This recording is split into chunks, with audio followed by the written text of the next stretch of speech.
Terus Demak, Tuban, sak piturute. Pokok semesta raya semanusia. Oke. Kopi dan rokok. Nggih matur sembah nuwun Kang Ujang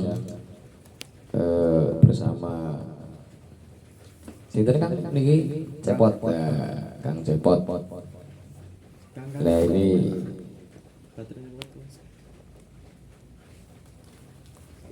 alhamdulillah gue Kang. Alhamdulillah dikasih kesempatan untuk berbincang bersama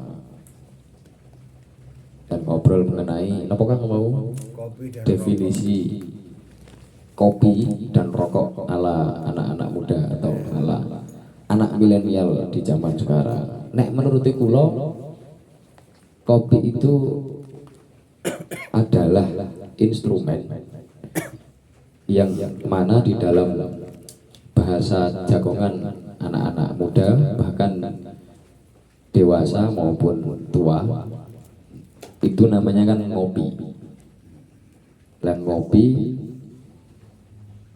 disebut ngopi karena ada kopi di situ dan jagongan dengan teman-teman semua. Karena menunya kopi. Karena menunya kopi di situ yang menjadi instrumen, maka istilahnya adalah ngopi. Dan makna ngopi itu sebenarnya ngolah pikir. Nah, bagaimana kita bisa saling berbagi cerita, pengalaman, kehidupan, dan apapun itu. Bahkan tidak hanya soal suka, bahkan duka. Lebih banyak dukanya daripada suka. Karena itu ilmu. Karena itu bagian dari ilmu dan pengalaman, proses. Nah di dalam ngopi itu ada kopi dan rokok. Nah itu menjadi keseimbangan yang pas. Karena kopi itu terdapat kafein dan rokok terdapat nikotin. Jadi imbang. Kalau ngopi tidak diimbangi dengan rokok, artinya ibarat berjalan itu pincang, tidak seimbang. Ibarat sikil kita ngentok renek kiwone, utawa kiwotok renek tegene. Jadi kalau ada kopi dan rokok, jadilah keseimbangan, kanan dan kiri berjalan bersama. Nah ini definisi kopi dan rokok dijalankan dengan cara ngopi bareng. Nah ini ala milenial, anak-anak muda sekarang, dan juga adanya kopi dan rokok di situ malah mempersatukan. Yang awalnya itu mungkin ada masalah tukaran mengenai cahwedok, mengenai utang, mengenai masalah apapun itu yang berkaitan tentang kehidupan, dengan diajak ngopi bareng, akhirnya permasalahan itu selesai dengan mudah banget. Diajak ngopi, duduk bareng, kemudian masalah disampaikan dan menjadi musyawarah. Akhirnya malah jadi kerukunan. Jadi kerukunan, malah bisa introspeksi diri kita masing-masing. Yang dikira itu mereka itu salah, ternyata jadi saleh. Oh ternyata benar. Yang dikira itu salah, ternyata menjadi kebenaran. Artinya persepsi kadang prasangka kita terhadap teman atau saudara yang tadinya dipandang salah, ya itu ternyata dilihat dengan nyokro manggilingan ture rokok mas ya, di banyak sisi tadinya kan salah ya. Tapi begitu tahu titik tengah jadi keresaning Allah. Nah leres nih akhirnya menjadi kebenaran dan kebaikan. Aku kok bisa ngomong ya? Nah kesopan sih tadi perkara kedua dia malah lah niku. Nah itu definisi kopi dan rokok. Ya ngopi menurut anak-anak muda yang berdasarkan pengalaman dari orang-orang yang sepuh, nenek moyang kita, dari rekan-rekan semua. Nah itu Bang Ujang. Matur sembah nuwun saking kula makna kopi dan rokok. Nah itu monggo nek ditambahkan sama Kang Ujang. Tapi lah disebut kopi kan apa? Lah disebut kopi kan karena hidangannya kopi itu. Nah iki ono meneh sak liyane kopi iku nyebutnya orang ngopi. Napa niku? Wedang. Oke. Wedan. Napa? Ternyata jarwo dosoke awe-awe kadang. Ah, nggih. Nah, iku nek ora bolo dhewe ora. Iku ya kamu. Aduh. Iki ngono Mas Maknun. Jadi lek hidangane kopi iku kan saka pikiran, ngolah pikir. Tapi lek hidangane teh apa jahe apa wedang kuwo jenenge wedang. Nah, nggih. Lah ngoten niku ning Jawa ku Oh iya, tamblang gendak pripun? rokok tadi. Ayo rokoke urung. Rokoke urung. Sik rokoke riyen para pemirsa. Pakai nyumet kelingan malahan. Kapung ketemu ning alam Maria Pada niki. Sebab iki sering munggah ning alam alang-alang kumitir. Oh iya, nanti sekalian Boleh Kang dimainkan kecapi ini satu lagu. Oh nantilah. Nanti kayak oke. Nah tadi melanjutkan yang tadi sing kopi kan wis ya, dan itu sing rokok. Bahwasanya rokok itu tadi terkandung nikotin. Tapi menurut wong-wong sing biasa rokok niku ada definisi tersendiri. Adalah Apa itu? rasa sing pokok. Artinya rasa kita memang benar-benar trep. Ibarat pondasi itu kuat banget. Kita benar-benar menjadi perokok yang bisa merasakan nikmatnya rokok. Orang mung kedal-kedul tok metu keluke, orang mung gawe gaya-gaya tok. Artinya kita menikmati bahwasanya rokok itu asalnya dari mana, manfaatnya apa, dan efeknya itu apa. Ya Bahwa semua itu terkandung dalam rokok. Nanti rasa sing pokok. Kita bisa merasakan apa yang kita hisap dan apa yang kita rasakan. Tidak hanya tentang rokok, apapun soal kehidupan, kalau rasa kita olah dengan kadar yang pas, dengan tahu kita pokoknya, maka kita akan tahu keseimbangan sebuah kehidupan. Karena ngerti pokoknya, pokok dari permasalahan, pokok dari sebuah musyawarah, pokok dari sebuah bidang yang digeluti. kehidupan wawasan. Iya, nah itu pesan dari sebuah rokok. Nah ini Kang Jang, monggo. cocok ya. Masuk iki. Rasa sing pokok. Tapi memang rokok dan kopi itu apa lambang pas duluran Nggih. untuk di tanah Jawa. Jadi rokok dan kopi itu lambang sederean apa kekancan memitran di seputaran tanah Jawa. Boleh ning Arab ono pura. Ada. Ngopi ada ya. Ada. Kohwah ya. Nggih. Oke. Jadi kalau saya lihat kopi ini kan hanya bukan kopi dan rokok. Nah setelah ngopi dan rokok, aku munggah jenenge jago. Lek ture abahmu ya Budi Harjono kan jagomu sejone kan agung. Paling ora nyenengke atine sedulur kanca. Lah, engko suwe-suwe ndongakno. Yo nyerempet-nyerempet sithik yo paling ngrasani tapi sing apik. Rasane kok sing ora apik ya.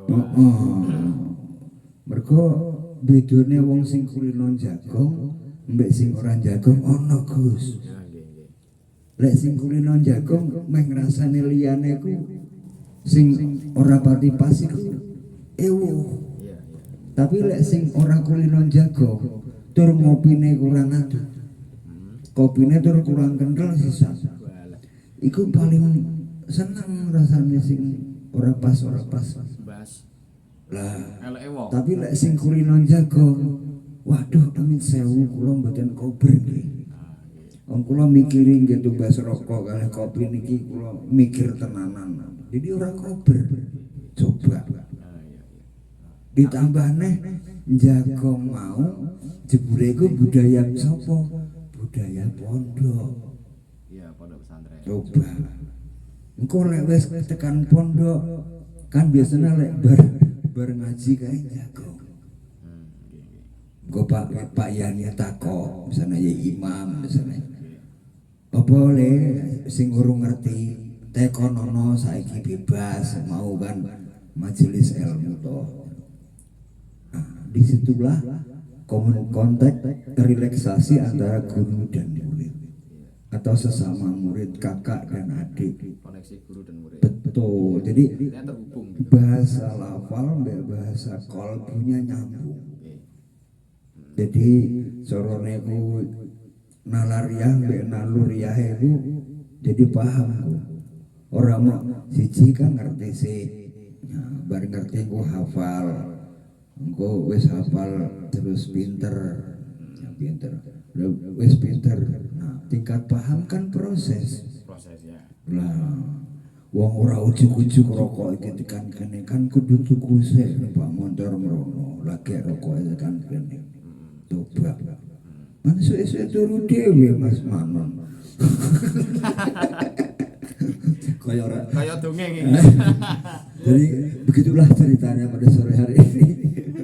Saya melelo-lelo Mas Manon karena kebak pikirnya. Urung Jadi turu yo Nak. melaksanakan tugas dan dia memikirkan beban berat yang jauh di sana. Jadi ya malu. Jadi senajan urip iki Itu gandrung atas sesuatu. urip iki masalah Mas Manon ture Kang Mas Roh Budiarjono Aljawi. Tapi ojo digawe masalah, sendekno ning Gusti Allah jenenge masa apa? Nah, masalah jadi masa Allah jenenge. Wah iki ngapuntene ya ini rada anu balik ngomong. Aku kelingan Rada umpete lunyu ya. rada ngelinyir. Marai ngadepi yang ngantuk itu kudu rada ana sithik. Rada apa meletik sithik. Lan iki bahwa kayak silaturahmi ngaten iki dolan kan ora kok mau dilihat dari sudut pandang sing nom karo sing tuwa ora. Yang Jawa ku sing tuwa karo sing nom yo kerep. Coba. Ning barat kono kan lek ora cara dolan iku lek ora kepentingan ora ngarah. Iya. Misalnya urusan gawean, urusan tender. Lek ning Jawa jan ora ono gawean, ora ono tender, dolan materi mon jagung semuanya utuh nganti warunge nganti anu dingklike nganti meh hoyak-hoyak ngono kae. Hebate wong Jawa. Pesane sak cingkir Nah, tapi mungkin bakule jungkir. Lah itu kekayaan. Saya memandang bahwa Garuda betul-betul di dadamu. Kenapa di dadamu? Karena Garuda itu orang kok wujudnya manuk sing wujud nggih niku zaman riyen Sang Jatayu. Tapi itu makhluk mitologi alias filosofi. Asline Garuda itu megahe sajroning dodo. Nah, iki ngapunten nih kira-kira akeh omong ya. ora apa-apa. Sajuke kula Ilmu tok iki. iki caket kalih puterane ya ini kira-kira gacor. Jangkrik Negele sering iki. krotone cocok.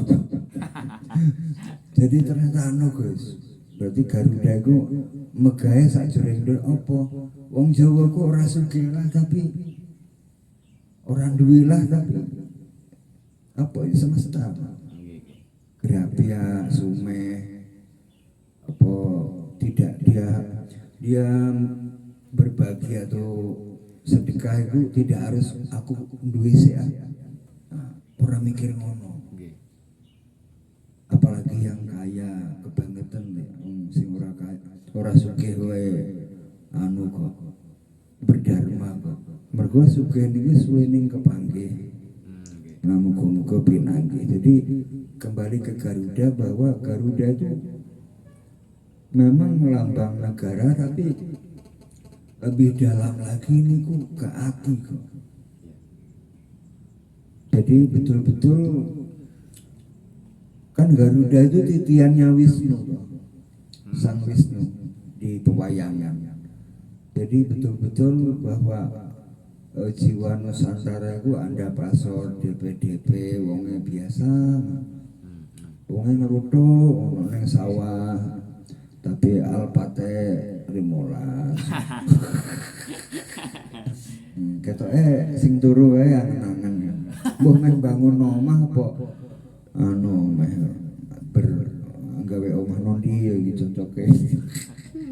Usahane apa ya ben ben kuat rono rene ben bebas finansial karepe ngono karepe entuk entuk wis tak amini kowe.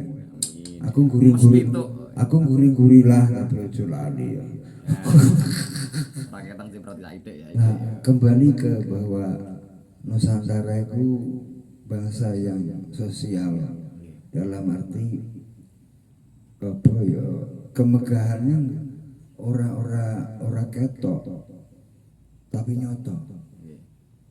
Memang kembali tadi dari secangkir kopi mbek sebungkus rokok namanya ngopi. Nah, jagong munggah neng ngaji lho kok iso megah atine mergo para rakyat Nusantara iku kenal mbek yai-yai, kenal mbek ngilmune para alim ulama, para wali. Lah kuwi sing marake megah. Lah sing ora kenal mbek yai mbek alim ulama ya wong meh nyedak ya megah-megahi. Wong raine digureng ya ora tau nglumpuk. Rai cemecem. Rai Pokoknya kakean ngalamun lah. Iki tekan Garuda. Iki kan ya Gus Lukman ini saya tahu sendiri. Beliau apa namanya seorang penyiar kebangsaan ya. Wah, saya salut kepada beliau Gus Lukman yang ada di Kayan ini. Salam, semoga sehat, selamat. Amin. Nah, ini kira dengan Garuda, undang Garuda. Iku bagaimana lek sudut pandang anak muda kayak jenengan di ranah mikro lah, ranah jagong muda-mudi dalam kebangsaan kerukunan rasa kenegaraan kaduan kerukunan dalam bersedulur berbeda-beda tapi bineka tunggal ika. Pripun Gus monggo. Kulo simpel niku Garuda itu menjadi lambang negara dan kaitannya dengan Pancasila, bahwasanya untuk membuat kerukunan itu kita harus tahu indikator-indikatornya.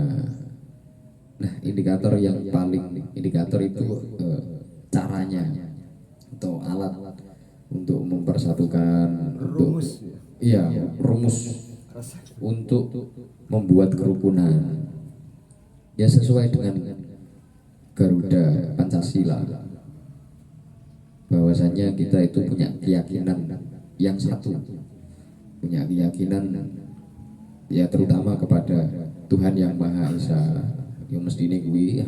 Bernegara dan beragama. Nah, bernegara dan beragama nek ora ngono kuwi ya kok dadine ateis. Tidak beragama, tidak berketuhanan. Lah kok terus meh urip ning ndi gitu kan.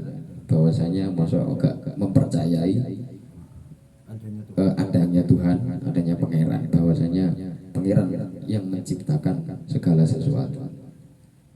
Nah, yang pertama memang itu, bahwasanya kita berkeyakinan akan satu, adanya Tuhan, adanya Allah Subhanahu wa taala. Nah, yang kemudian yang kedua, kemanusiaan yang adil dan beradab. Kita bisa saling memanusiakan manusia, saling mengerti satu sama lain, saling tolong menolong. Itu kan bagian dari keadilan dan keberadaban kepada teman, kepada keluarga. Akhirnya kemudian yang ketiga menjadi persatuan. Ya, persatuan Indonesia. dari berbagai latar belakang, suku, ras, agama dan apapun itu, tapi bela bangsa, ya, negara. ya bela negara, tapi bisa ngumpul dari siji. Nah, itu sesuatu yang keren, sesuatu nek coro bahasa metes ini amazing gitu. Jadi sesuatu yang luar biasa, meskipun berbeda-beda tapi tetap bersama. Itu manunggal dalam keberagaman. Oke, nah kita mengambil 3 sila itu tok bisa menjadi kunci untuk mempersatukan atas perbedaan-perbedaan yang ada. Apalagi ketambahan sila keempat dan kelima, Apa itu? yakni sila keempat apa kan? Lali apa? Keadilan sosial. Yang kelima itu. Oh, yang kelima.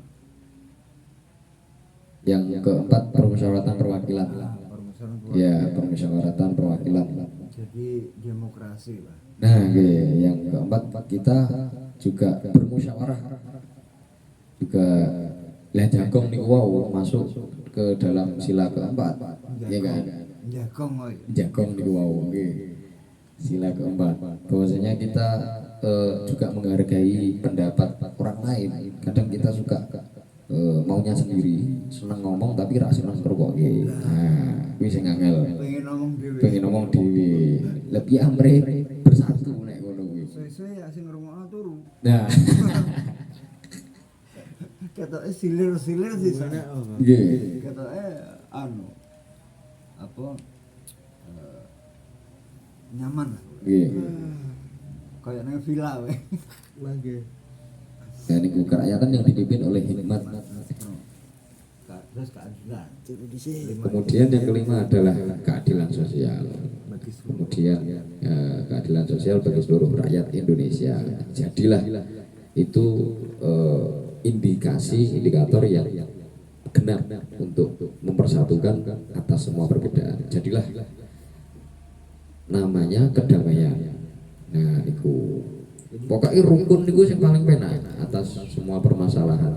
Mulane kula rokoke biasanya sukun, Bos. Biasanya juga napa niku? Rukun kan apa? Sukun kan Nggih. suwene rukun. Oh iya. Ini rukun. Suwening rukun. Nah, sukun.